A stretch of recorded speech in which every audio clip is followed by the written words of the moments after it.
Hey everybody, happy Easter from the Cup Fort. I'm going to read one of my seriously favorite ever books today, and we've been reading some new books, but today it's going to be an oldie but a classic, probably my favorite ever children's book, and I'm going to try not to cry.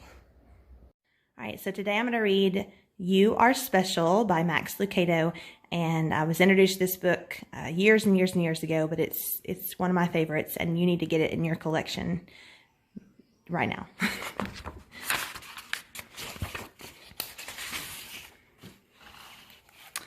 So it says, the Wimmicks were small wooden people. All the wooden people were carved by a woodworker named Eli. His workshop sat on a hill overlooking their village.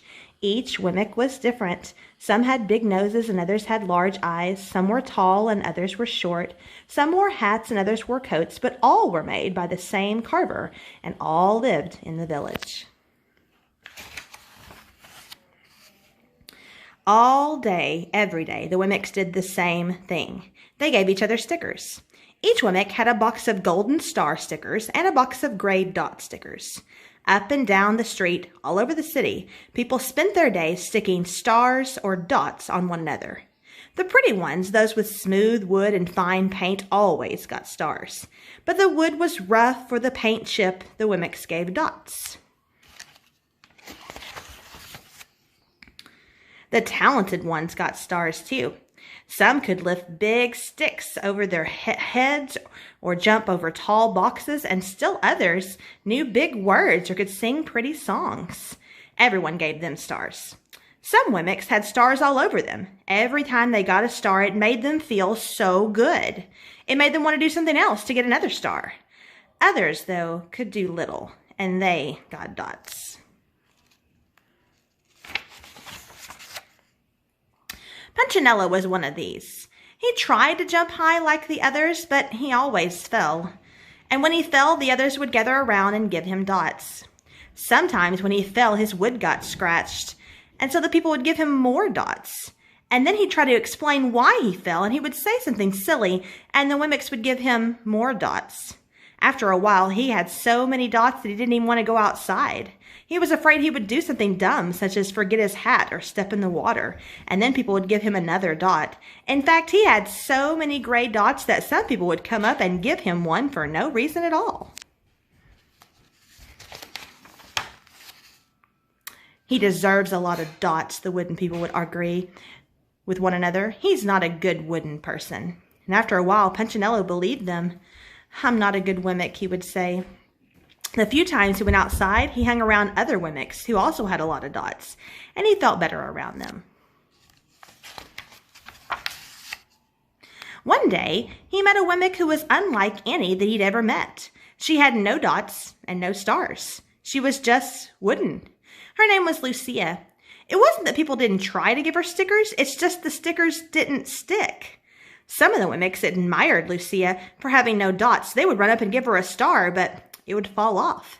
And others would look down on her for having no stars. So they would give her a dot, but it wouldn't stay either.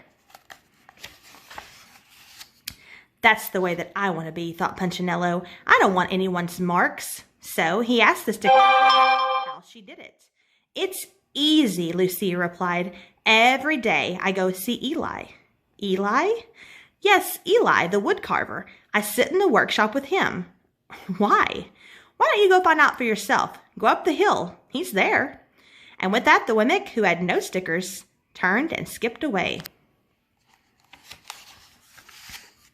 But will he even want to see me? Punchinello cried out. Lucia didn't hear, so Punchinello went home. He sat near a window and watched the wooden people as they scurried around, giving each other dots and stars.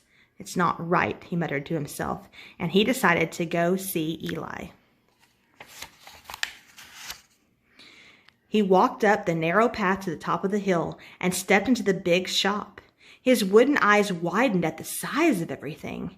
The stool was as tall as he was. He had to stretch on his tiptoes to see the top of the workbench.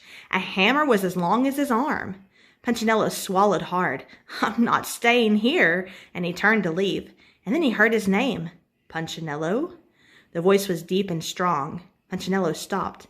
Punchinello, how good to see you. Come and let me have a look at you. Punchinello turned slowly and looked at the large bearded craftsman. You know my name? The little mimic asked. Of course I do. I made you.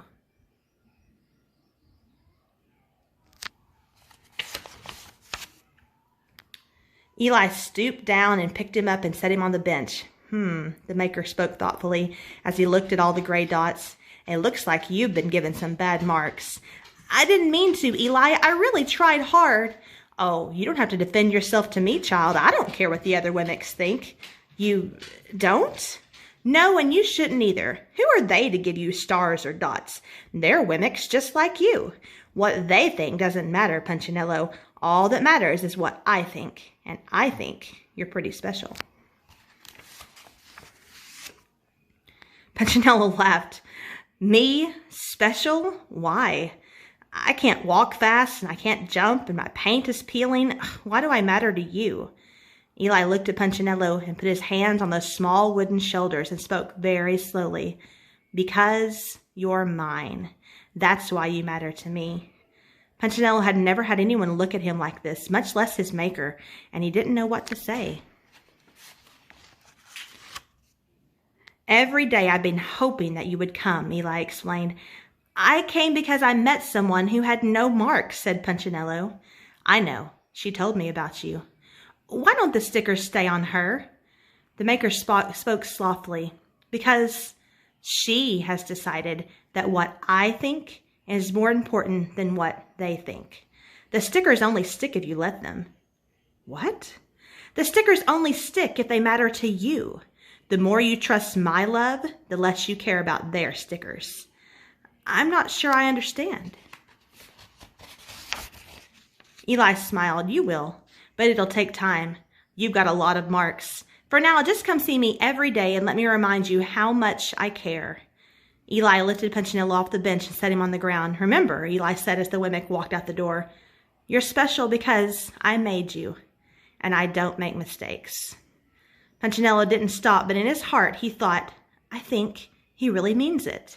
And when he did, a dot fell to the ground. I hoped you enjoyed You Are Special. I didn't go into full-on blown-out tear mode, but I did have a couple of small ones roll out. I love it, love it, love it. Just a great reminder of how much God loves you, how much God loves your children, and happy Easter. He showed us his greatest love because Jesus died on the cross for us. Love you guys. Miss you. All right, now to destroy the cup fort, Jonas has his giant minion. The minion into the cup fort. Here we go. Take one.